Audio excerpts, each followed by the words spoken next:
Ko kun san kaso 45.5 na website ɗin da ake haɗawa a duniya ake kira su ne da manhajar Wordpress? Manyan kamfanoni suna amfani da manhajar Wordpress kamar su Microsoft, Meta, Spotify, GT Bank da dai sauransu. A wannan darasin zan koyar da ku yadda ake haɗa website da manhajar Wordpress cikin harshen Hausa cikin sauki da fahimta. Wannan darasin an yi shi ne don in koyo ga wannan da suke bukata su fara web development.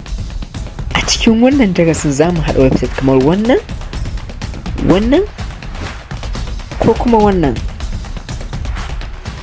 Ku biyo mu cikin wannan darasin domin koyon yadda ake haɗa website tare da manhajar Wordpress cikin Hausa kuma cikin sauki.